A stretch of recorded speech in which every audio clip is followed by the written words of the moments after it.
ఇంకా లోతుగా ఒక ప్రత్యేకంగా దేవుడిచ్చిన ఒక మాటని నేను మీ మధ్యలో పంచుకోవాలని కోరుతున్నాను. అపోస్తల కార్యములు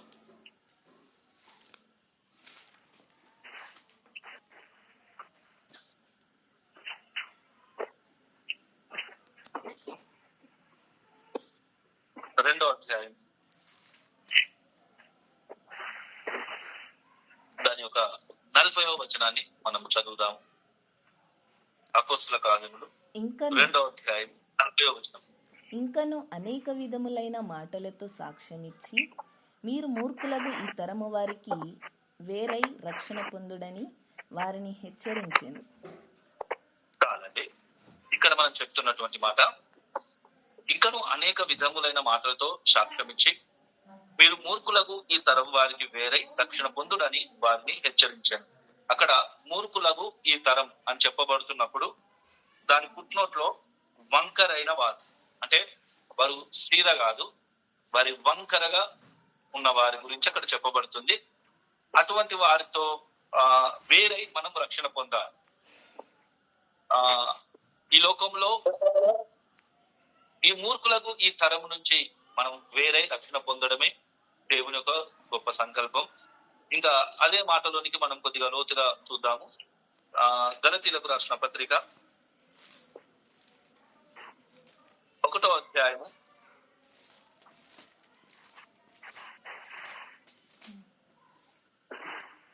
4వ వచనాన్ని చదువుదాం.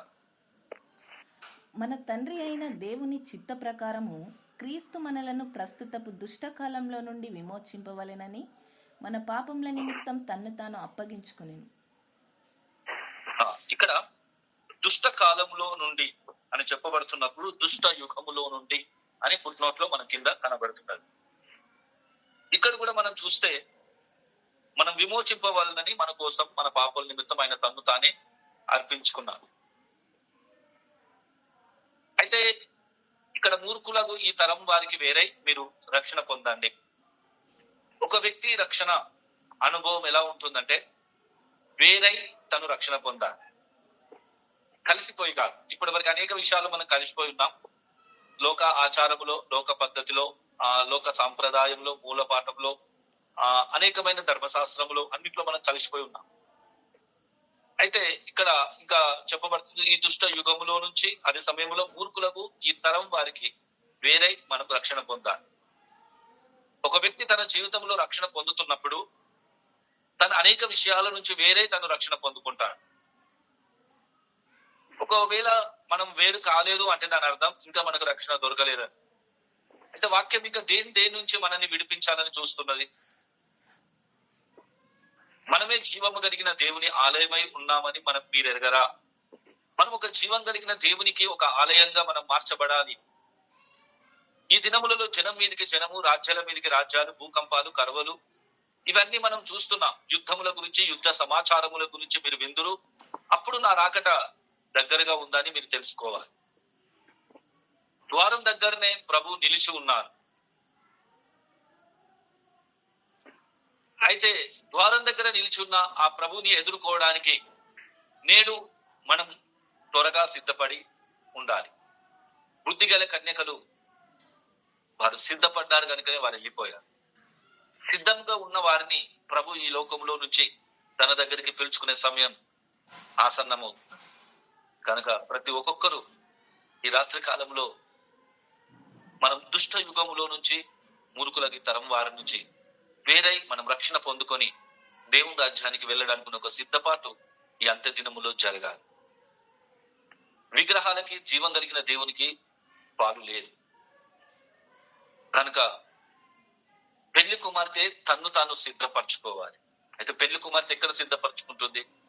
ఈ లోకంలో ఈ మూర్ఖ తరంతో కలిసిపోయి కాదు, వేరై తన్ను తాను సిద్ధపరచుకోవాలి.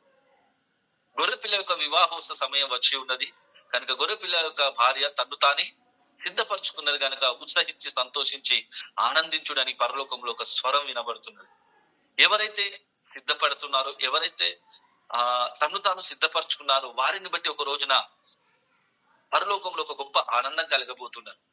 నీ సిద్ధపాటులో నీకు దుఃఖమే కావచ్చు, నీ సిద్ధపాటులో నీకు నిందలు, అవమానాలు, ఇబ్బందులు, ఇరుకులు ఇవన్నీ నువ్వు ఎదుర్కొంటావు. కానీ నిన్ను బట్టి ఒక రోజున పరలోకంలో నువ్వు సిద్ధపాటును బట్టి పరలోకంలో ఒక గొప్ప సంతోషాన్ని మనం కలగజేసిన వారిగా ఉంటాం. మనల్ని సృష్టించిన సృష్టికర్తకి మనం ఒక నమ్మకంగా మనల్ని మనం ఆయన చేతులోనికి ఈ దినాలు అప్పగించుకోవాలి. ఇంకా మనం ఇంకా దేని నుంచి వేరు కావాలంటే ఈ లోక ఆ విగ్రహం నుంచి, విగ్రహాల నుంచి. విగ్రహాలు 3 ప్రకారం. ఒకటి మనకు బయట కనబడే విగ్రహం. 2 మన ఒంటి మీద ఉన్న విగ్రహం. 3 మన మనసులో ఉన్న విగ్రహం, మన హృదయంలో ఉన్న విగ్రహం. ఈ లోకంలో మనిషికి బయట ఉన్న విగ్రహాలు కనబడుతుంది, మనం ఒంటి మీద ధరించుకున్న విగ్రహాలు, ఆడంబర జీవితం, ఇవి 2 కనబడుతుంది. 3వ విగ్రహం మనలో ఉన్న మనమే ఒక విగ్రహం.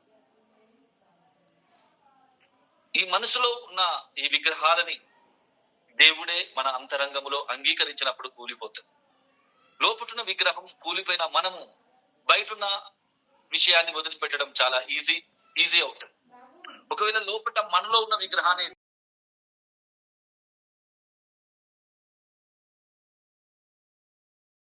మనం వదిలిపెట్టలేము. ఎందుకు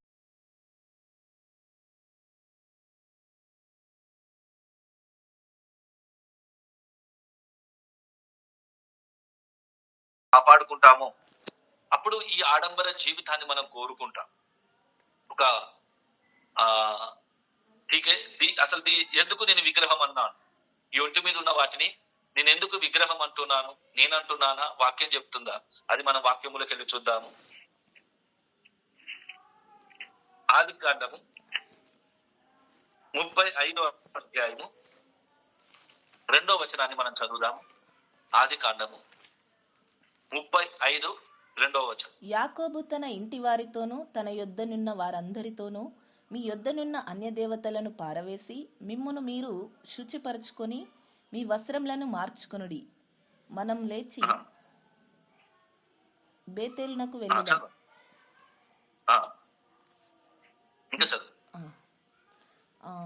నా శ్రమ దినము నాకుత్తరం ఇచ్చి నేను వెళ్ళిన మార్గమున నాకు తోడయ్యుండిన దేవునికి బలిపీఠమును అక్కడ కట్టెదనని చెప్పెను. వారు తమ యొద్దనున్న అన్యదేవతలన్నిటినీ తమ చెవులనున్న పోగులను యాకోబునకు అప్పగింపగా యాకోబు షెకెము దగ్గరనున్న మస్తకి వృక్షం క్రింద వాటిని దాచిపెట్టెను. వారు చాలండి. ఇక్కడ చెప్పబడుతున్నటువంటి మాట, మనము బేతేలునకు వెళ్దాము కాబట్టి మిమ్మల్ని మీరు శుద్ధిపరచుకోవాలి, మిమ్మల్ని మీరు సిద్ధపరచుకునే సమయం ఇది, పరిశుద్ధులుగా మిమ్మల్ని మీరు తయారు చేసుకునే సమయం. మీ దగ్గర ఉన్న ఇప్పటి వరకు అన్య దేవతలని మీరు కలిగి ఉండొచ్చు, కానీ అవన్నీ వదిలిపెట్టి ఇప్పుడు మనం బేతేలునకు వెళ్తున్నాం గనక మిమ్మల్ని మీరు సిద్ధపరచుకోవాలి. ఆ శ్రమ దినమందు నాకు తోడై ఉన్న ఆ దేవునికి మనం దగ్గరికి వెళ్తున్నాం గనుక మనం శుద్ధి చేసుకొని మనం వెళ్ళాలి. మనం ఇష్టం వచ్చినట్టుగా ఆయన దగ్గరికి వెళ్ళకూడదు అని చెప్పి ఇంటి వారికి ఇక్కడ యాకోబు గారు సెలవిచ్చారు.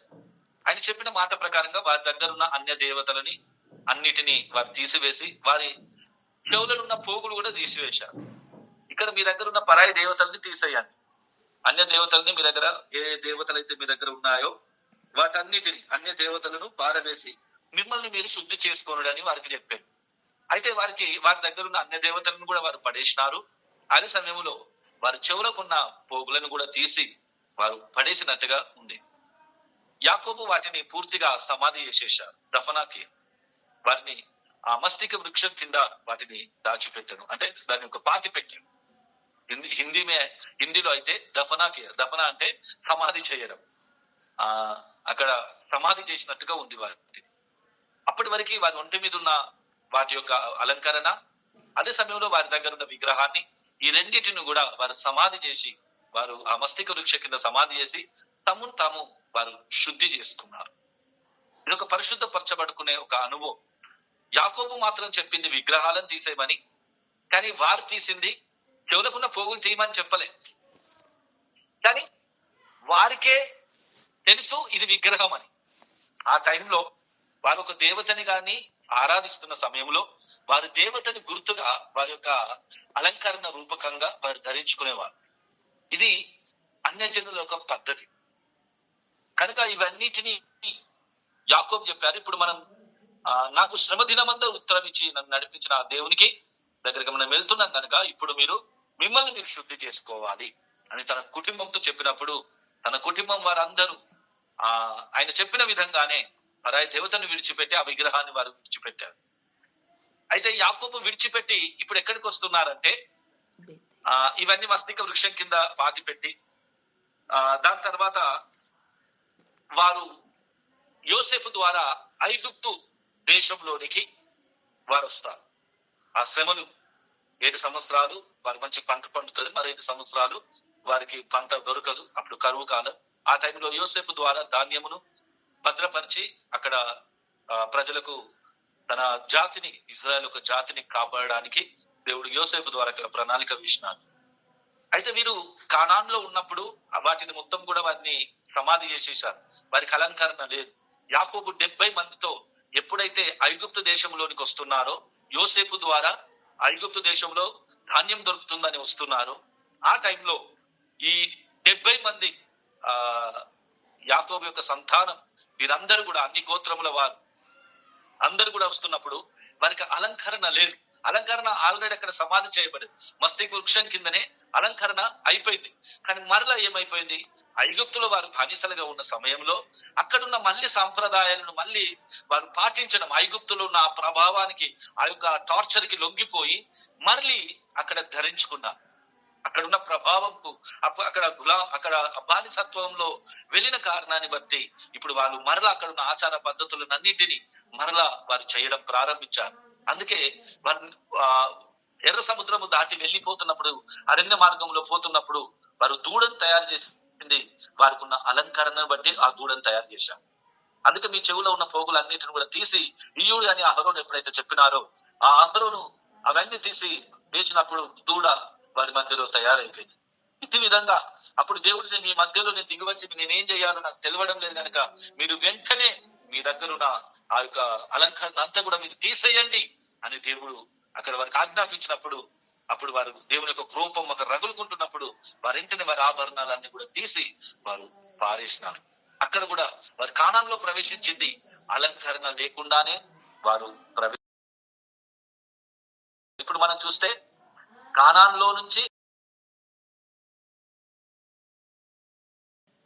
అక్కడున్న వారితో మరలా అక్కడున్న సాంప్రదాయంలోనికి పాల్గొంది మరలా వారు ధరించుకున్నప్పుడు దాని ద్వారా మరలా దూడ తయారైన సమయంలో దేవుడు అక్కడ రోషంగా వారితో మాట్లాడారు. మీరు అవి తీసేయాలి, మీ మధ్యలోకి వచ్చి నేను ఏమైనా చెయ్యాలంటే నేను మీరు నాశనం చేయక ముందు అవి తీసేయండి అని చెప్పి దేవుడు వారికి వార్నింగ్ ఇచ్చినప్పుడు వారి దగ్గర ఉన్న పోగులను అన్నిటిని కూడా వారు తీసివేశారు అలంకరణ. అక్కడ కూడా ఇజ్రాయెల్ ప్రజలు పరిశుద్ధపరచబడి వారు తర్వాత కానాన్లో వారు ప్రవేశించారు. కానాన్లో ఉన్న అన్ని జాతులను కూడా మీరు సంహరించాలి, ఏ జాతిని కూడా మీరు బ్రతికించకూడదు అని చెప్పి ఈ విధంగా అక్కడున్న జాతులన్నిటినీ నాశనం చేయందంటే మీరు అన్ని జాతులను నాశనం చేయకుండా కొంతమంది జాతులను అక్కడ ఉంచిన కారణాన్ని బట్టి ఇప్పుడు మరలా వారి యొక్క సాంప్రదాయంలో పద్ధతిలో ఇప్పుడు నమ్మకమైన నగరము వేశ్యాయను అని రాయబడి ఉన్నది. సియోను కుమార్తెలు వారు మెడ చాచుచు ఓరచూపులు చూచుచు అని రాయబడింది. ఒకసారి మనం ఆ మాటలు మనం చదువుదాము. హెచ్కేల్ గ్రంథము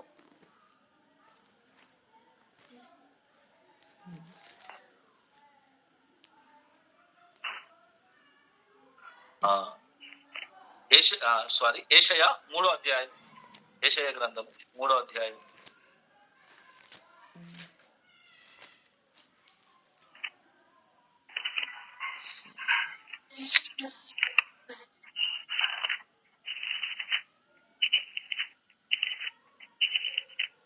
3వ అధ్యాయం దాని యొక్క 16వ వచనాన్ని చదవండి.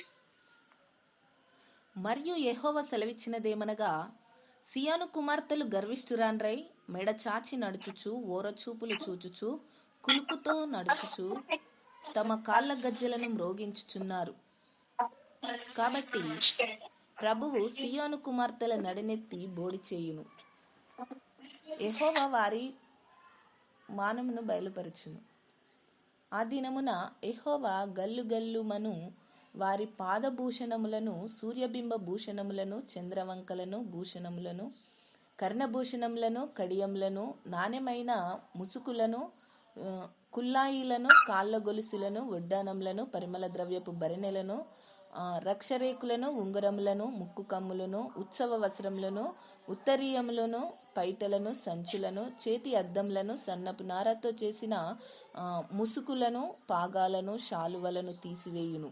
అప్పుడు పరిమళ ద్రవ్యమునకు ప్రతిగా మురుగుడును, నడికట్టుకు ప్రతిగా త్రాడును, అల్లిన జడకు ప్రతిగా బోడితలయు, ప్రశస్తమైన పైవస్త్రమునకు ప్రతిగా గోనెపట్టయు, అందమునకు ప్రతిగా వాతయును ఉండును. ఖడ్గం చేత మనుష్యులు కూలుదురు. ఇక్కడ వారిపైన సీయోను కుమార్తెలకి దేవుడు ఇక్కడ న్యాయము తీర్చుచున్నాడు. అయితే 4వ వచనాన్ని కూడా 4వ అధ్యాయము 4వ వచనాన్ని, తీర్పు తీర్చు ఆత్మ వలనను దహించు ఆత్మ వలనను ప్రభువు సియోను కుమార్తెలకున్న కల్మషమును కడిగివేయునప్పుడు యెరూషలేమునకు తగిలిన రక్తమును దాని మధ్య నుండి తీసివేసి దాని శుద్ధి చేయనప్పుడు సియోను కొండలోని ప్రతి నివాస స్థలం మీదను దాని ఉత్సవ ఆత్మ తీర్పు తీర్చు ఆత్మ, దేవుడు వారికి తీర్పు తీరుస్తారు.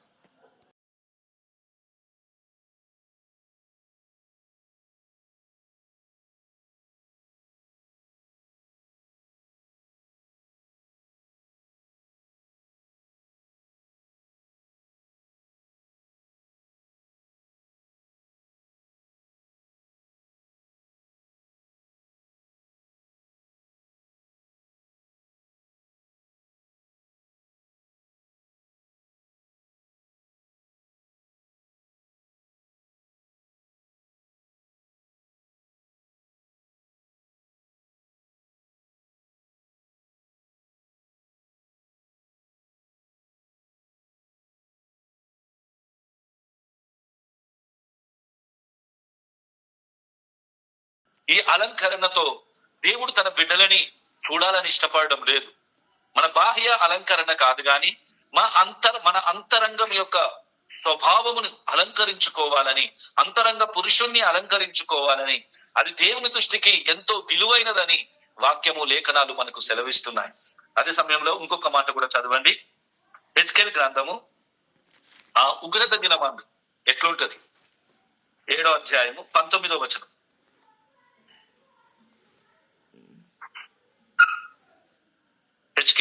తమ వెండిని వీధులలో పారవేయుదురు, తమ బంగారమును నిషిద్ధమని ఎంచుదురు. యెహోవా ఉగ్రత దినమందు వారి వెండియే గాని బంగారమే గాని వారిని తప్పించజాలదు. అది వారి దోషక్రియలు విడవకుండా అభ్యంతరమాయను గనుక ఈ వెండి బంగారాలు ఇవన్నీ అలంకరణ, ఇవి ఎందుకు పెట్టుకుంటారంటే వారి దోషక్రియలు విడవకుండా అభ్యంతరమాయను. ఇవి తీసేయమన్నా తీసేయరు. ఎందుకు తీసేయలేరు అంటే అదొక దోషక్రియలు విడవకుండా అది వారికి అభ్యంతరం. అంటే వారిలో ఉన్న వారిని విడిచిపెడితే ఈ బయట ఉన్న అలంకరణ విడిచిపెట్టడం పెద్ద విషయం కాదు. తమను తామే ఉపేక్షించుకొని ప్రభుకు శిష్యులుగా మార్చబడిన వారికి ఈ బయట ఉన్న ఈ అలంకరణ విడిచిపెట్టడం పెద్ద విషయం కాదు. కానీ ఫస్ట్ లోపటున్న విగ్రహమే వారిలో కూలిపోలేదు. పైనుంచి ఏ చేతి సహాయం లేని రాయి ఎప్పుడైతే దిగి వచ్చినదో బ్రహ్మాండమైన ప్రతిమని దుమ్ముగా మార్చినది. నీలో ఉన్న నిన్ను దుమ్ముగా మార్చే ఆ రాయి దిగి వచ్చిన ఎడల ఈ యొక్క బయటున్న ఈ విగ్రహం అనే ఈ అలంకరణ కూడా మనలో నుంచి తొలగిపోతుంది. ఫస్ట్ మనలో ఉన్న మనము తొలగిపోతున్నప్పుడు మన ద్వారా ఇది బయట తొలగిపోవడం పెద్ద విషయంగా. దీన్ని తీసేస్తే తీసేయాలి అంటే దానికి ముందు దాని మీద ఉన్న మనస్సు మనలో చనిపోవాలి. ఆ చని లోపల ఒక వ్యక్తిని మనం సమాధి చేస్తున్నప్పుడు తనకు అలంకరణతో సమాధి చేస్తారా, అలంకరణ తీసేస్తారా? తీసేస్తారయ్యా. తనకు బంగారము తనకు అన్ని ఉన్నా గానీ అలంకరణ మొత్తం తీసేసి వారు సమాధి చేస్తారు. క్రీస్తు మరణంలోనికి పాలు పొందితే మనం ఆయనతో పాటు మూలపాఠముల విషయంలో చనిపోయాం, మనం మన విషయంలో చనిపోయాం. బయట ఉన్న విగ్రహం విషయంలో, మన ఒంటి మీద ఉన్న విగ్రహం విషయంలో, మనలో ఉన్న నేను అనే విగ్రహం విషయంలో కూడా చనిపోయి ఆయన సమాధి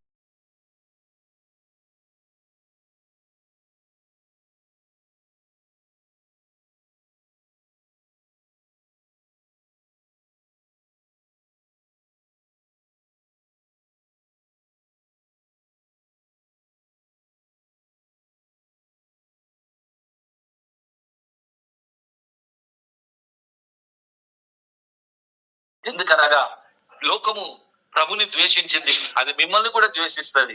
అనగా వీరికి క్రీస్తు మనసు లేదు, వీరికి తమ మనసుని కలిగి ఉన్న కారణాన్ని బట్టి వీరు తీసేయలేకపోతారు. ఎందుకనగా వారి దోషక్రియలు విడవకుండా అది వారికి అభ్యంతరకరమాయను.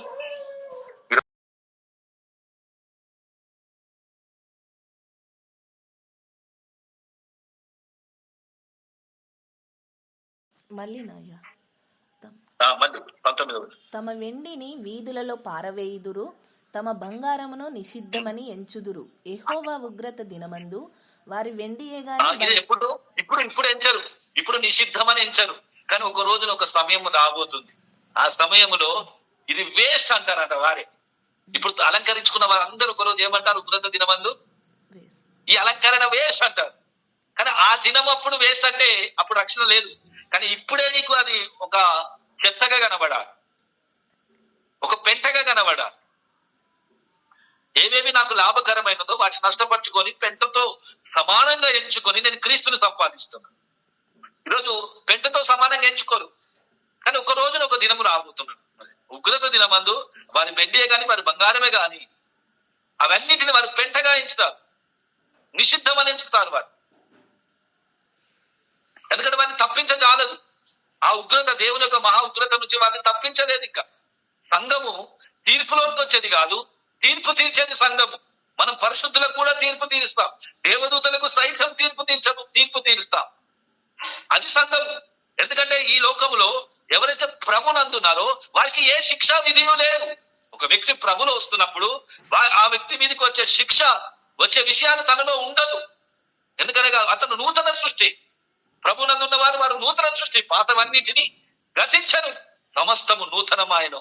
ఈ రోజుల్లో నీ జీవితంలో ఆ యొక్క సమాధి చేసిన వాటిని మరలా ఐగుప్తులోనికి వెళ్ళి ధరించుకుంటే దేవుడు వాటి ద్వారా తయారైన దూడని దేవుడు దుమ్ముగా మారుస్తాడు. అక్కడ వాటిని శుద్ధి చేసి కానాన్లో తీసుకొచ్చాడు. కానాన్లో వచ్చిన తర్వాత అక్కడ దేవుడు మాట్లాడుతున్నాడు, సియోను కుమార్తె ఇప్పుడు గర్విష్ఠురాలాయి, ఓర చూపులు చూచుచు, మెడచాచుచు, కులుకుతూ, కాళ్ళ గజ్జలు మోగిస్తూ, ఈ విధంగా తన్ను తాను అలంకరించుకుంటూ ధూపం వేయుటకు అన్య దేవతల వైపు తిరుగుతున్నది, అబద్ధ ఉపదేశాల వైపు వెళ్ళిపోతున్నది. సియోను కుమారి అది నిర్మలమైన కుమారి, అది నమ్మకమైన నగరము వేశ్యాయను. వేశ్యనే అవన్నీ తొడుక్కొని ఉంది. ప్రకటన గ్రంథంలో 17వ అధ్యాయంలో అక్కడ మహావేశ్య, మహాబబులో అన్ని మొత్తం అలంకరించుకొని కూర్చున్న శక్తి.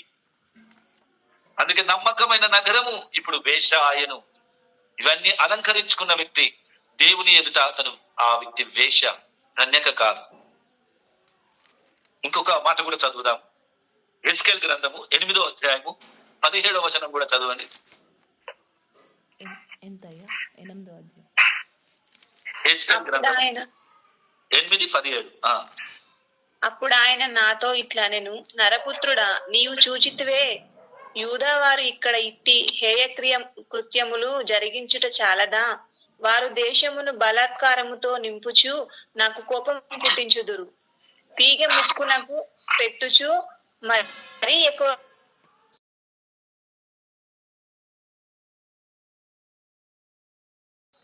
పెట్టుకొని ఇంకే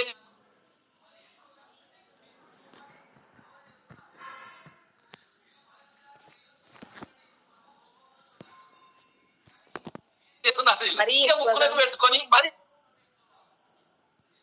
కుమార్తెకు గర్విష్ఠురాలు. ఈ పెట్టుకున్న తర్వాత దీనత్వం వస్తుందా, గర్వం వస్తుందా అండి? గర్వం. అంటే ఇప్పుడు పెట్టుకునే దానికున్న ఇంటెన్షన్, దాని లోపల మనకి ఎటువంటి స్వభావం వస్తుంది? వీటిని దేవుడు యాకోబు సమయంలో సమాధి చేయబడ్డది. మస్తిక వృక్షం కింద వాటిని దాచిపెట్టిన, అవి సమాధి చేశారు. అక్కడ పూర్తి చేశారు, దఫనాకియ అక్కడ పూర్తి చేసినారు. దాని తర్వాత ఐగుప్తు దేశంలో వచ్చినప్పుడు మరలా వారు వెండి బంగారములన్నీ తీసుకొని వారు అరణ్యములో బయలుదేరారు, అవన్నీ అలంకరించుకొని బయలుదేరారు. దాని తర్వాత దేవుడు మరలా వారి మధ్యలో చెప్పినారు, ఇవి మీ మధ్యలో నుంచి తీసివేయుడు ఈ అలంకారం అని చెప్పి. అప్పుడు వారు తీసేసి అప్పుడు మరలా వారు కానాన్లో ప్రవేశించారు. కానాన్లోనికి వచ్చిన తర్వాత అక్కడ కొన్ని జాతులను బ్రతికించిన కారణాన్ని బట్టి మరలా వారి ఆచారములు, మరలా వారి పద్ధతులు, మరలా వారి యొక్క సాంప్రదాయములు వెళ్ళిపోయి ఈ విధంగా ఇప్పుడు సియోను కుమార్తె గర్విష్ఠురాలుగా మారిపోయింది. అయితే ఫస్ట్ ఎందుకు దేవుడి అలంకారం ద్వేషిస్తున్నాడు? అలంకరణని మనిషికి ఎందుకు వద్దంటున్నారు? పరలోకములో అయితే మనకు బంగారు వీధులు ఉన్నాయి, కానీ ఇప్పుడు బంగారం దొరుకోవద్దని చెప్తున్నారు. బంగారు వీధులలో నడుస్తాం, బంగారం అక్కడ మన కాళ్ళ కింద ఉంటుంది. ఇక్కడ మనకు సిమెంట్ రోడ్డు, డాంబర్ రోడ్ ఇస్తారు కదా, అక్కడ పరలోకంలో బంగారపు రోడ్లు ఉంటాయి, వీధులు. ఎటువంటి వీధులు? బంగారంతో వేసిన వీధులు ఉంటాయి. ఆ వీధులలో ఉంటాం మనం. బంగారం మన కాళ్ళ కింద ఉంటది అక్కడ, అది మన ఒంటి పైన ఉండదు.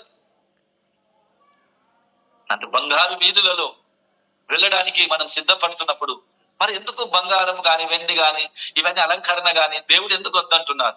దానికి ఒక కారణం ఉంది. మనము దేవుడు మనల్ని సృష్టించినప్పుడు అదే సమయంలో ఫస్ట్ అలంకరణతో అలంకరించి ఎవరిని సృష్టించారో తెలుసా? ఒక్కసారి మనం ఆ మాట చదువుకుందాం. ఈరోజు మంచిగా వినండి. హెజ్కేలు గ్రంథము 28వ అధ్యాయము దాని యొక్క 13వ వచనాన్ని చదవండి.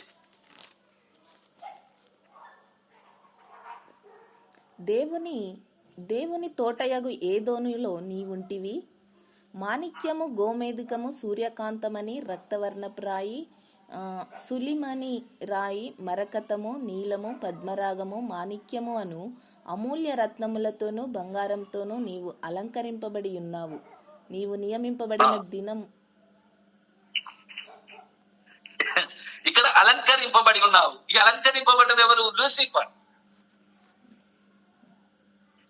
మొత్తం అలంకరణతో ఎంతో హైలైట్ గా సృష్టించారు, దాన్ని ఎంతో అందంగా సృష్టించారు. ఒక వర్షిప్ చేసే దూత లూసిఫర్. దీన్ని అలంకరణతో సృష్టించాడు, కానీ మానవుని అలంకరణ లేకుండా సృష్టించాడు.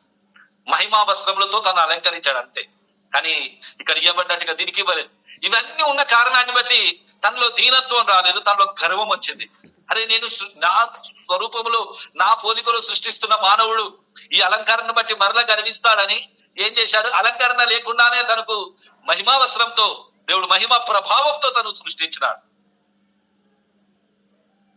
ఈ అలంకరణతో సృష్టించలేదు, కానీ లూసిఫర్కి అట్లగా. ఇంకా దాని కింద చదవండి.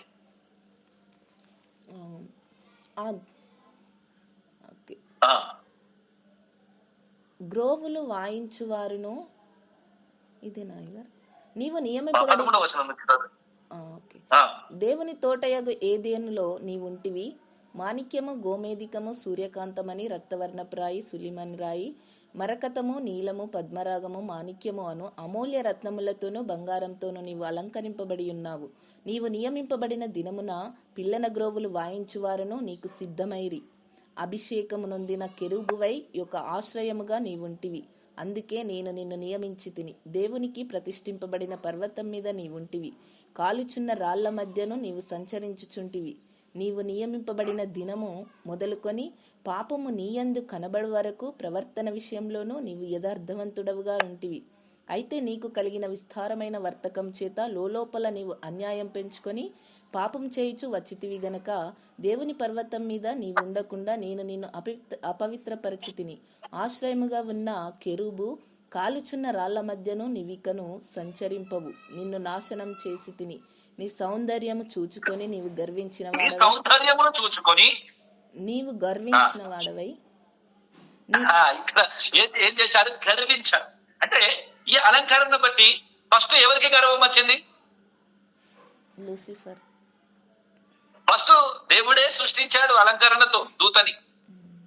ఆ సమయంలో దూతకి నియమించిన హద్దుని దాటిపోయారు. ఎందుకంటే అక్కడ రాయబడి ఉంది స్పష్టముగా, నీ సౌందర్యమును చూచుకొని నీవు గర్వించిన వాడవై, నీ తేజస్సును చూచుకొని నీ జ్ఞానమును చెరుపుకొంటివి, కావున నేను నిన్ను నేలను పడవేసేదను, రాజును చూచున్నట్లుగా నిన్ను హేళనకు అప్పగించదను. ఇప్పుడు తన అలంకరణ యొక్క సౌందర్యాన్ని చూసుకొని మనసులో దీనత్వం రాదు, ఏమొస్తుంది? గర్వం. ఇది మొట్టమొదట వచ్చిన స్వభావం. ఈ అలంకరణను బట్టి మొట్టమొదట గర్వించిన వ్యక్తి ఎవరు? లూసిఫర్. అందుకే దేవుడు మరలా మానవుని తయారు చేసినప్పుడు సింపుల్ గా తయారు చేశాడు. ఏ అలంకరణ లేకుండా తయారు చేసిన మహిమా వస్త్రములతో తను నింపి తన స్వభావంలో తన పోలికలో మానవుని సృష్టించిన, అలంకరణతో సృష్టించలేదు. ఒకవేళ అలంకరణతో సృష్టిస్తే మనకు కూడా ఈ చెవుకు కొన్ని రంధ్రాలు ఉండేటి, మన ముక్కుకు కొన్ని రంధ్రాలు పెట్టి సృష్టించేటోడు. ఆ తీగ ముక్కునకు పెట్టుకున్నారట కదా, పెట్టుకోవడానికి ఆల్రెడీ రంధ్రం పెట్టి సృష్టించేటోడు కదా. అది మనిషికి పెట్టలేదు. సృష్టిలో మానవుని ఆ విధంగా అలంకరణతో సృష్టించలేదు. కానీ అలంకరణతో సృష్టిస్తే దాని పరిణామం ఏంటి అనేది దేవునికి అర్థమైంది కనుకనే మొట్టమొదటిగా లూసిఫర్ ని ఎంతో అందంగా అలంకరించి తయారు చేసినప్పుడు తన సౌందర్యాన్ని చూసుకొని తన్ను తాను గర్వించినది. అట్టి గర్వంలోనికి మానవుడు వెళ్ళిపోకూడదనే ఒక గొప్ప అనాది సంకల్పంతో దేవుడు నిన్ను నన్ను ఒక మట్టి మనిషిని ఒక మట్టితో నిర్మించి నాసికరంధ్రములో జీవవాయువును ఊది జీవాత్మగా మార్చి ఆయన మహిమా వస్త్రములని ధరింపజేసి ఈ పృథ్వీ పైన ఈ యొక్క ప్రపంచం పైన అధికారమునిచ్చి ఏలు అని చెప్పి ఫలించు అని చెప్పి తనని ఆశీర్వదించినాడు దేవుడు. ఇటు విధంగా అలంకరణ లేకుండానే దేవుడు మానవుని ఆశీర్వదించినాడు. ఈ రోజున అలంకరించుకున్న వారిని ఆశీర్వదిస్తుంది ఎవరు? సాతాను. ఈ రోజున మనకు ఆశీర్వాదం దేవుడి ఇవ్వాలంటే అలంకరణను ఏం చేయాలి?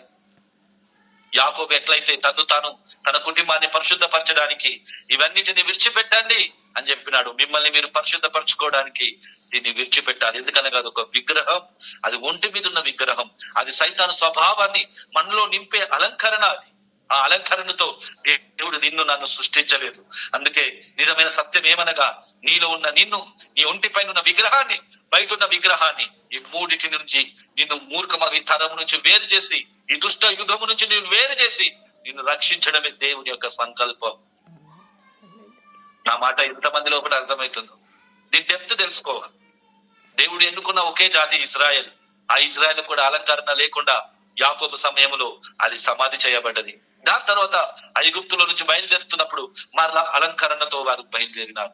దాని తర్వాత దూడ తయారైనప్పుడు దేవుడు వారి మధ్యలో మరలా ఓపించి ఇవన్నీ తీసివేయడం అని చెప్పి ఐగుప్తులో నుంచి మరలా దేవుడు వారి కానానులోకి తీసుకెళ్తున్నప్పుడు అలంకరణ లేకుండా వారిని తీసుకెళ్ళినాడు. కానానులో ప్రవేశించినప్పుడు అక్కడ కొన్ని జాతులని వారు పూర్తిగా నాశనం చేయని కారణాన్ని బట్టి మరలా వారి ఆ సాంప్రదాయంలో మరలా వారు ధరించుకున్నారు. అప్పుడు చెప్తున్నాడు చివరిగా కానాన్లో ఉన్న సియోను కుమార్తెకి చెప్తున్నారు, నీకు నేను తీర్పు తీరుస్తాను, నేను నిన్ను దండిస్తాను. కాబట్టి ఉగ్రత దినమందు వారు నిషిద్ధమనిస్తారు. ఇప్పుడు మనం ధరించుకున్నవి ఉగ్రత దినమందు అవి మనం తప్పించజాలవు. ఉగ్రత దినమందు ఆస్తి అక్కడికి రాదు. నీ ఒంటి మీద ఉన్న ఆస్తి కావచ్చు, నీ బ్యాంకు బ్యాలెన్స్ కావచ్చు, ఆ ఉగ్రత దినమందు అది అక్కడికి రాదు. నీతి మరణము నుంచి నిన్ను రక్షించును. అదే సామెతల గ్రంథములో రాయబడి ఉంది. నీతి మరణము నుంచి రక్షించేది, మరణము నుంచి రక్షించే నీతి దేవుడు సిలువలో బయలుపరిచినాడు. తన స్వరక్తం చేత మనని నీతివంతుడిగా మారుస్తున్నాడు, మనని పరిశుద్ధులుగా మారుస్తున్నాడు. ఏ స్వభావం అయితే సాతాను మానవుల్లో విత్తినాడు, అలంకరించుకొని గర్వించుకొని దేవుని ఎదుట ఓరచూపులు చూచుచూ పులుకుతూ కాలగజ్జలు మోగిస్తూ అలంకరించు తను తాను చూసుకొని గర్వించిన అదే లూసిఫర్ యొక్క స్వభావాన్ని ఈ రోజున దేవుని బిడ్డల లోపలికి సాతాను తీసుకొస్తున్నాడు. ఈ రోజున క్రీస్తు స్వరూపముల కాదు, సాతాను స్వరూపములో నిన్ను తీసుకెళ్లడానికి సాతాను ఈ లోకంలో ఎవరినైనా వాడుకొని, నీకు ఇంట్లో అన్నం లేదంటే ఎవరు అడగరు, నీకు ఒక బుక్క, నీకు ఆరోగ్యం బాగా లేకుంటే ఎవరు అడగరు. కానీ నువ్వు చెవులకున్న పోగులు తీసేస్తే, నీ యొక్క అలంకరణ తీసేస్తే, నువ్వు ఎందుకు తీసేసావని 10 మంది అడుగుతారు. ఎందుకు? వారిలో ఉన్న సైతాన్ని అనిపిస్తుంది. వారు కాదు, పాపం మనుషులు మంచివారే, కానీ వారిలో నుంచి పనిచేస్తున్న శాతాన్ని మంచిది కాదు. వారికి ఇప్పుడు నువ్వేమైనా తినకుంటే నిన్ను అడగరు, నీకేమైనా ఉందా లేదా అని అడగరు, మంచి చెడ్డ ఏమీ నేను అడగరు. కానీ నువ్వు అలంకరణ తీసేస్తే మాత్రం వారికి ఎక్కర్లేని భారం పుడుతుంది. వారికి మీరు ఎవరండి? సాతాను యొక్క స్వభావంతో నీతో మాట్లాడుతున్నప్పుడు, నా గొర్రెలు అన్యుల స్వరం వినవు, వాటి యొద్ద నుంచి పారిపోవును, నా గొర్రెలు నా స్వరం వినును, అవి నన్నే వెంబడించును. కాబట్టి ఒక్కొక్కరు ఈ రాత్రి కాలంలో ఈ మూర్ఖమగు తరం నుంచి వేరై మీరు రక్షణ పొందాలి. ఈ రోజున పాస్టర్ యొక్క భార్యకే రక్షణ లేదు. నీళ్ళలో ముంచుతారు, అనేకులని అలంకరణతోనే ముంచి లేపుతారు, సైతాన్ స్వభావంతోనే ముంచి లేపుతారు, సాతాను అలంకరణతోనే ముంచి లేపుతారు. సాతాను అలంకరణని తీసివేసి తను తాను శుద్ధి చేసుకొని బాప్తిసం ఎవరన్నా తీసుకున్నారా? ఒకరు తీసుకొని మరలా పెట్టుకుంటే అప్పుడు శిక్షింపబడతాం, శిక్ష వస్తుంది.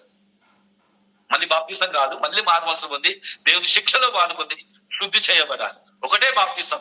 ఆ బాప్తిసం క్రీస్తు మరణంలో పాల్గొందాలి. ఆ బాప్తిసం ఎవరిలో అయిందో, ఈ విధంగా నేను చెప్పినట్టుగా తన కోసం మరణించాలి, లోక మూల పాఠముల విషయంలో మరణించాలి, ఆభరణ విషయంలో మరణించాలి, పండుగ సంప్రదాయ విషయంలో మరణించాలి, తన విషయంలో మరణించాలి. ఈ విధంగా ఎవరైతే తన కొరకు తన విషయంలో చనిపోయి, పాప విషయంలో చనిపోయి, ధర్మశాస్త్ర విషయంలో చనిపోయి, మూల పాఠముల విషయంలో చనిపోయి, ఈ యొక్క ఆడంబర అలంకరణ విషయంలో తన కొరకు చనిపోయి ఎవరైతే సమాధి చేయాలనుకుంటున్నారో వారే బాప్తిసం తీసుకోవాలి. ఈ విధంగా నిజమైన బాప్తిసం తీసుకున్న తర్వాత కూడా మనము ఒకవేళ మళ్ళీ అలంకరించుకుంటే మళ్ళీ బాప్తిసం తీసుకోవాలా? తీసుకోకూడదు. బాప్తిసం ఒక్కటే. ఆ నిజమైన బాప్తిసం అయితే మళ్ళీ తీసుకోవద్దు. ఒకవేళ నిజమైన ఈ బాప్తిసం కాకుంటే అదే అలంకరణతోని, అదే ఆడంబరంతో నేను ముంచి పాస్టర్ లేపితే ఇప్పటి వరకు నీకు బాప్తిసమే కాదు. నేను అన్నది అలంకరణ తీసేయడం మాత్రమే కాదు, నీ లోపల ఉన్న విగ్రహం, నీ బయట ఉన్న విగ్రహం, నీ ఒంటి మీద ఉన్న విగ్రహం, ఈ 3 విగ్రహాలను విడిచిపెట్టే నువ్వు బాప్తిసం తీసుకున్న వ్యక్తివైతే, ఒకవేళ మరలా ధరించుకుంటే దానికి మరలా బాప్తిసం తీసుకోవడం కాదు, మారు మనసు పొంది దేవుని శిక్షలో పాలు పొందాలి. ఎందుకనగా మనం ప్రభు చేత శిక్షింపబడుతున్నాం, లోకం మీదకి వచ్చే తీర్పు మన మీదకి రాకుండా. అందుకే ఒక మాట మనం చదువుకుందాము. కొరింథీయులకు రాసిన పత్రిక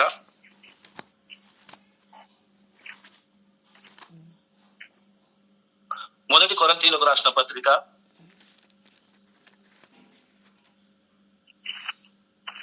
11వ అధ్యాయము 31వ వచనం. అయితే మనలను మనమే విమర్శించుకొనిన ఎడల తీర్పు పొందకపోదుము. ఇప్పుడు మనలను మనమే విమర్శించుకున్న ఎడల మనం తీర్పు పొందాం. ఎవరు తీర్పు పొందరండి? మనల్ని మనమే విమర్శించుకోవాలి.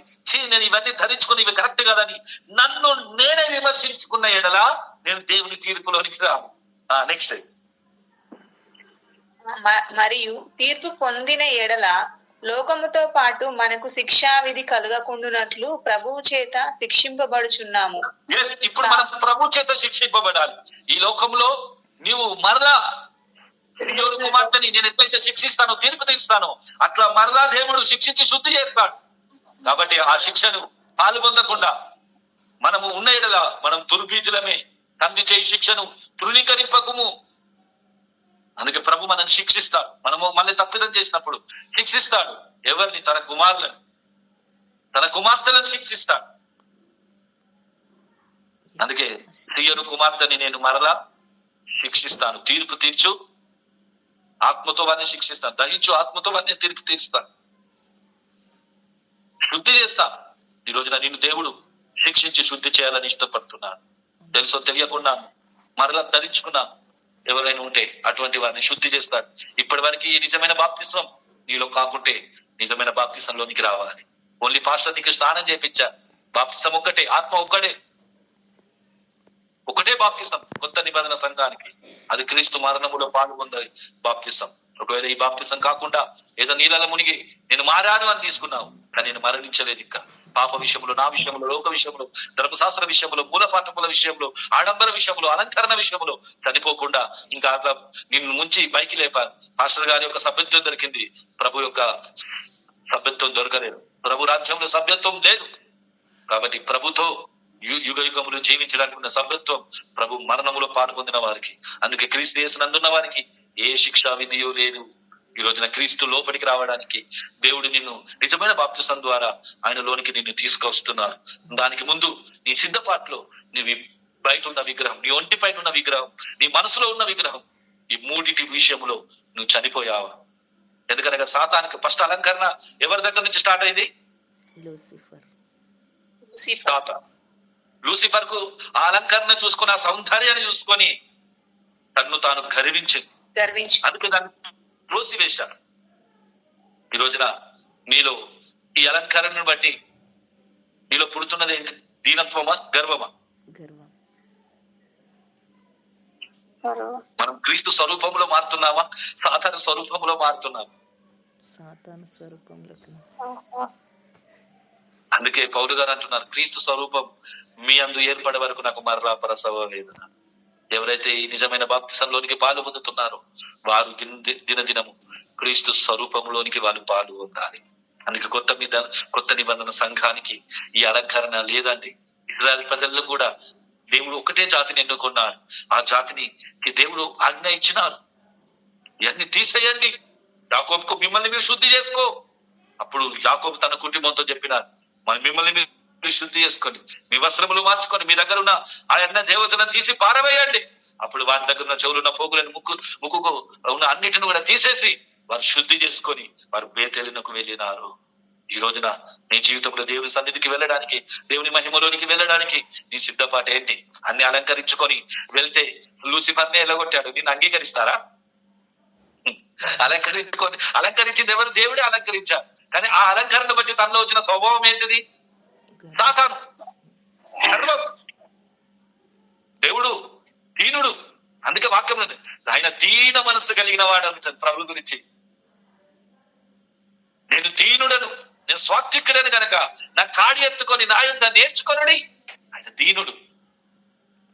అందుకే ఒకడు దీనమైన మనసుని కలిగి ఉండండి అని ఉంది. ఒకరినొకరు అలంకరించుకొని నేను గ్రేట్, నేను ఫలానా.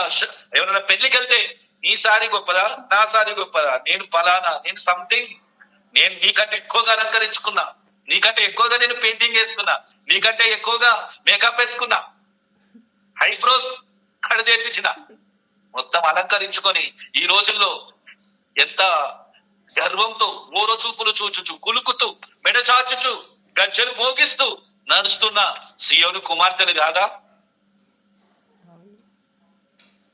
మారు మనసు పొందితే దేవుని గుర్తు నుంచి మనం తప్పించబడతాం. కనుక ఒక్కొక్కరు మనం గమనించుకోవాలి. మన ఒంటి పైన ఉన్న విగ్రహం నుంచి మనకు విడుదల కలగాలి. అది దేవుడు దాన్ని రోతగా చేస్తాడు. ఒక రోజు ఆ ఉగ్రత దినమందు అది రోతగా చేస్తాడు, అది నిషిద్ధమని ఎంచుతాడు. ఆ ఉగ్రత దినమందు కాకుండా ఈ కృపాయుగములోనే దేవుడు నీకు ఒక అవకాశం ఇస్తున్నాడు. ఇప్పుడు రోతగా ఎంచుకో, ఇప్పుడు గంటగా ఎంచుకో, క్రీస్తుని సంపాదించుకో. ఇప్పుడు ఇవి క్రీస్తుని వదిలిపెట్టి ఈ రోతగా ఎంచబడే ఒక సమయం రాబోతుంది. ఆ సమయం వరకు నువ్వు క్రీస్తుని సంపాదించుకుంటే రక్షింపబడతావు. ఇంకా వీటిని సంపాదించుకొని వీటిలో ఎంజాయ్ చేస్తే, వీటిని బట్టి ఏదో నాకు లోకంలో నన్ను ఎవరు ఏమనద్దు, ఎవరు ముట్టొద్దు, తాకొద్దు అని నీ మానవ మనసుని కొట్టివేసి, ఆ మానవాత్మని తీసివేసి నీలో క్రీస్తు ఆత్మని ధరించుకో, క్రీస్తు మనసు ధరించుకో. అందుకే క్రీస్తు మనసే మన ఆయుధమై ఉండాలి. ఆయన శరీరం అందు శ్రమ పడే మనసుని ఆయుధముగా ధరించుకొనెను. అందుకే క్రీస్తు నిమిత్తము మీరు నింద పాలైన ఎడల మీరు మహా ఆనందమని ఎంచుకొనుడి. మనం క్రీస్తు నిమిత్తము నిందలు వస్తున్నప్పుడు ఎట్లా ఎంచుకోవాలి? మహా ఆనందం అని ఎంచుకోవాలి. ఇవన్నీ తీసేస్తే అందరూ నిన్ను నిందిస్తారు, నీ బంధువులే నిన్ను నిందిస్తారు, నీ ఇంటి వారే నిన్ను నిందిస్తారు. నీవు ఎలా ఉన్నావో అడగరు, నీ ఇంట్లో ఏమన్నా ఉందా అని అడగరు, నీ ఫ్యామిలీ ఎట్లుంది, మీ పిల్లలు ఎట్లున్నారు, అన్ని సరిపోతున్నాయా, ఇంట్లో బియ్యం లేకుండా ఎవరు అడగరు, 10 రూపాయలు చేతిలో లేకుండా ఎవరు అడగరు. కానీ అలంకరణ లేకుంటే మాత్రం వారికి మామూలు భారం రాదు. ఇంకా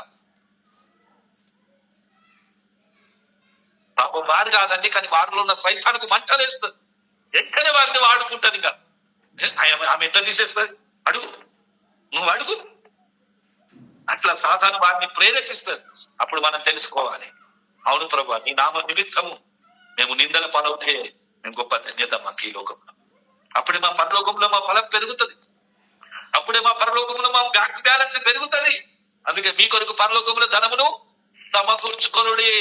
అక్కడ చిమ్మట కొట్టదు, అక్కడ దొంగలు కన్నం వేయలేరు, ఇక్కడ దొంగలు కన్నం వేస్తారు. ఇవన్నీ ధరించుకుంటే ట్రైన్ లో ఎవరైనా బస్సులో ఎక్కడైనా పోతే దొంగల భయం ఎక్కువ. అంటే కానీ దేవుడు సాతాను యొక్క అలంకరణని దేవుడు తన సంఘానికి ఇవ్వలేదండి. నిజంగా నువ్వు క్రీస్తు యొక్క బిడ్డగా జీవించాలనుకుంటే ఇవన్నీ పెట్టుకోవాలా, తీసేయాలి. నేను ఎగ్జాంపుల్ ఒక ఉదాహరణ చెప్తాను. ఒక హిందూ గుడి ఉంది అనుకోండి. ఆ గుడిలోనికి నువ్వు ఒక గాజు కూడా పెట్టుకోకుండా, ఒక చిన్న బొట్టు కూడా పెట్టుకోకుండా, చిన్న అలంకరణ లేకుండా పూర్తిగా ఏ మాత్రం అలంకరణ లేదు, ఆ గుడిలోనికి నిన్ను రాణిస్తారా? అలంకరణ లేకుండా గుడిలోనికి రాణిస్తారా? ఒక హిందూ దేవాలయంలోనికి రానియరండి. నేను ఒక హిందూ ఫ్యామిలీ నుంచి వచ్చిన, దాని బ్యాక్గ్రౌండ్ నాకు తెలుసు. కనీసం ఒక తీగకు ఒక ముక్కైనా పుల్లైనా పెట్టుకోవాలి, ఒక గాజు అయినా పెట్టుకోవాలి. ఏమీ లేకుండా వస్తే వారి దేవత ఒప్పుకోదు. అక్కడ కూర్చుని ఆ దేవత ఒప్పుకోదు. ఎందుకంటే సాధారణ నా అలంకరణ లేకుండా నా దగ్గరికి వస్తుంది, ఈమె నా వ్యక్తి కాదంటున్నది. కనుక సాతాను ఒక అలంకరణ సంఘానికి లేదు, వేశ్యకుంది. ఒకసారి ఆ వేశ్యని చూద్దాం రండి. ప్రకటన గ్రంథము 17వ అధ్యాయము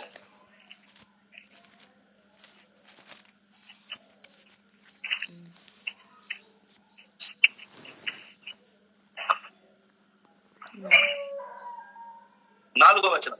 ఆ స్త్రీ ధూమ్ర రక్తవర్ణము గల వస్త్రము ధరించుకుని బంగారంతోనూ రత్నములతోనూ ముత్యములతోనూ అలంకరింపబడినదై ఏహ్యమైన కార్యములతోనూ తాను చేయుచున్న వ్యభిచార సంబంధమైన అపవిత్ర కార్యములతోనూ నిండిన ఒక సువర్ణ పాత్రను తన చేత పట్టుకొని ఉండెను.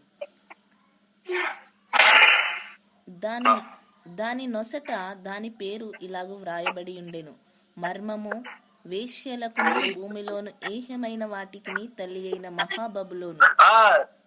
ఇదొక తల్లి, మహాబబులోను. వేశ్యలకు, భూమిలోని ఏహ్యమైన వాటికి తల్లి అయిన మహాబబులోను. ఎవరికి ఈమె తల్లి? ఈ మహాబబులోను వేశ్యలకు. నిజంగా ఎవరు వేశ్యలు, ఎవరు వ్యభిచారులు? యాకోబు పత్రిక 4వ అధ్యాయము 4వ వచనం. యాకోబు 4:4.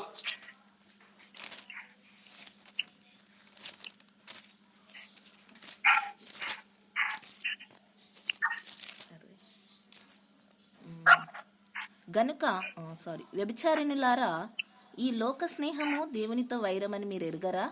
కాబట్టి ఎవడు ఈ లోకంతో స్నేహం చేయగోరునో వాడు దేవునికి శత్రువగును. ఈ విధంగా వ్యభిచారులారా అని చెప్తున్నారు. ఎవరిని వ్యభిచారులు అంటున్నారు? ఈ లోక స్నేహములో, ఈ లోక పద్ధతిలో, ఈ లోక సంప్రదాయంలో, ఈ లోక అలవాటులో ఎవరైతే వెళ్ళిపోతున్నారు, ఈ లోక మర్యాదను అనుసరింపక ఉత్తమమును అనుకూలము దేవుని చిత్తం మీద పరీక్షించి తెలుసుకున్నట్లుగా మీ మనసు మారి రాత్రి కాలంలో రూపాంతరం పొందునుగాక. కనుక ఒక్కొక్కరు మనం వ్యభిచారులుగా, వేశ్యలుగా మారకుండా మహాబబులోను మన పైన ఏలుబడి చేయకూడదు. ఎందుకనగా మహాబబులోనుకు దేవుడు ఒక రోజున తీర్పు తీరుస్తాడు. అందుకే ప్రకటన గ్రంథంలోనికి రండి. దాని ఆధీనములో ఉన్న వారికి ఒక పరలోకములో నుండి ఒక స్వరం ఈరోజు వినబడబోతున్నది.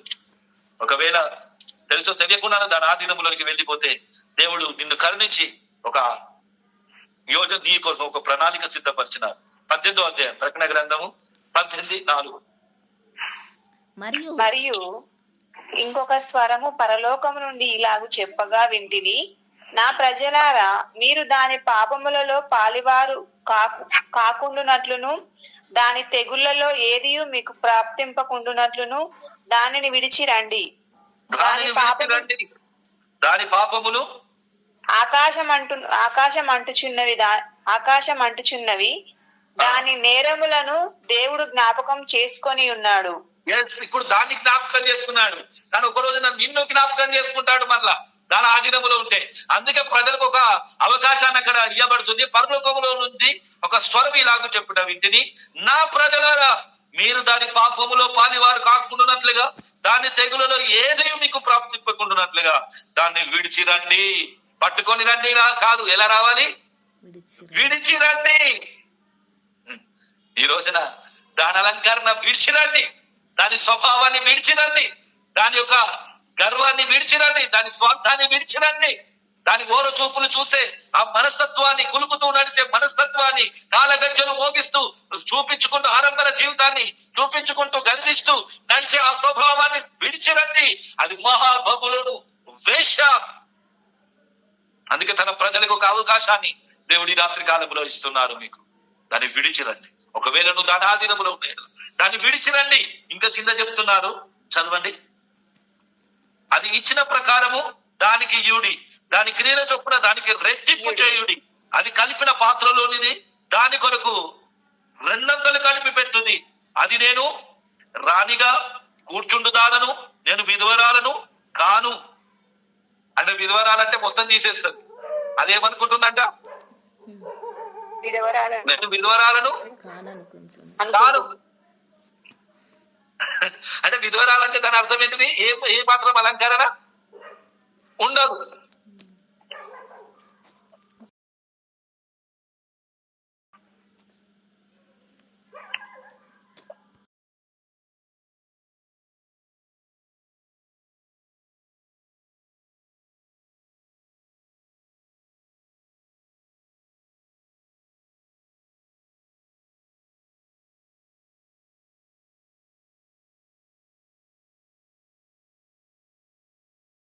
కలగజేయుడి. అందుచేత ఒక్క దినములనే దాని తెగుళ్ళు అనగా మరణము, దుఃఖము, కరువు వచ్చును. దానికి తీర్చుచున్న దేవుడు ప్రభు బలిష్ఠుడు గనక అది అగ్ని చేత బొత్తిగా కాల్చివేయబడును. ఈ విధంగా దేవుడు మహాబబులుడు వేశ్యకు తీర్పు తీరుస్తున్నాడు కనుకనే తన ప్రజలకి పరలోకంలో నుండి ఒక స్వరం వినబడుతుంది, నా ప్రజలారా దాన్ని విడిచిరండి. దాని తెగులలో ఏది కూడా మీకు ప్రాప్తింపకుండానట్లుగా, దాని పాపములో మీరు పారివారు కాకుండానట్లుగా, దాని పాపములను నువ్వు దేవుడు జ్ఞాపకం చేసుకుంటున్నాడు కనుక దాన్ని విడిచిరండి. అది సాతాను అలంకారాన్ని విడిచిన, సాతాను స్వభావాన్ని విడిచిన, సాతాను మనస్తత్వాన్ని విడిచిన క్రీస్తులోనికి రా. నీవు ఈ రోజున ఎక్కడికి వెళ్ళిపోతున్నాం? ప్రభుకు దగ్గరికి వెళ్తున్నామా? సైతానికి దగ్గరికి పోతున్నామా? నరకం నీ కొరకు నా కొరకు సృష్టించలే. మానవుని కొరకు నరకాన్ని దేవుడు తయారు చేయలే. మొట్టమొదటిగా అలంకరణను బట్టి, సౌందర్యాన్ని బట్టి గర్వించి త్రోసివేయబడిన సాతాను, దానితో పాటు త్రోసివేయబడిన తోకతో ఇంకా కొంతమంది దూతలని పట్టుకొని కిందికి వచ్చినది. ఆ యొక్క దూతలకి, సాతానికి లూసిఫర్ కోసం తయారు చేసిన నరకానికి నిన్ను నన్ను తీసుకెళ్ళడానికి ఏ స్వభావం అయితే ఏ యొక్క దేవుని సన్నిధిలో అలంకరణ బట్టి, సౌందర్యాన్ని బట్టి గర్వించినదో అదే మనస్తత్వాన్ని రోజున మానవునిలో విత్తి దేవుని యొక్క గర్విష్ఠురానిగా తయారు చేసి నిన్ను సాతాను నరకానికి ఈడ్చుకొని వెళ్ళిపోతున్నారు. ఎంతమంది కన్నులు తెరవబడితే ఈ రాత్రి కాలం మొట్టమొదటి అలంకరణ సాతానుకుంది. ఆ సాతానుకున్న అలంకరణ బట్టి గర్వించింది. ఈ రోజున ఆ గర్వించిన సాతాన్ని దేవుడు త్రోసివేసినట్టుగా ఈ అలంకరణతో దేవుని రాజ్యానికి వెళ్ళిపోతావా? ఉగ్రత దినమందు ఆస్తి అక్కడికి రాదు. నీతి మరణం నుంచి నేను రక్షించును. ఈ రోజున దేవుని నీతి నీలో నెరవేర్చబడాలి. దేవుడు ఏ ఆదాముని ఏ విధంగా అయితే సృష్టించినాడో ఆ యొక్క మహిమలోనికి నీ వెళ్ళాలంటే అలంకరణ లేని వాడిగా ఉండాలి. నీ ఒంటి పైన విగ్రహం ఉండకూడదు. ఒక్క జాతిని దేవుడు ఎన్నుకున్నాడు పాత నిబంధనలో, అదే ఇజ్రాయేల్.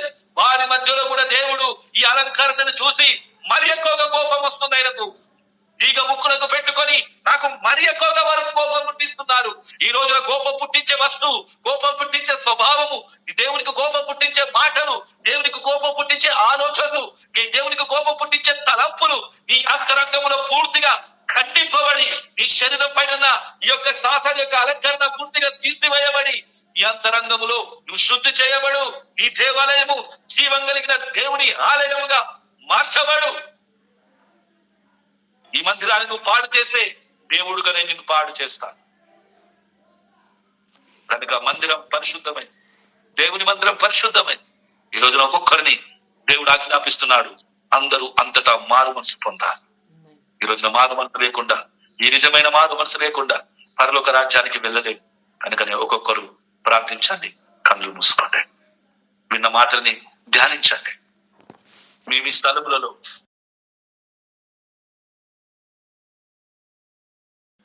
ఆ ఉగ్రతలోనికి ఎవరు రావద్దు.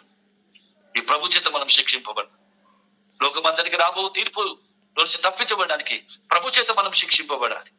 మరణం తర్వాత మనకు శిక్ష ఉండకూడదు, ఆ తీర్పు రాకూడదు. ప్రభు ఇక్కడే తప్పు చేసి ఇక్కడ నన్ను శిక్షించు. ఒకవేళ నువ్వు ఈ నిజమైన సుధార్తను విని బాప్తిసం తీసుకోకుంటే ఆయన కృప చేత ఆయన క్షమిస్తాడు. లేక నిజమైన సత్యం తెలిసి కూడా నువ్వు ఒకవేళ అలంకరించుకుంటే నిన్ను శిక్షిస్తాడు.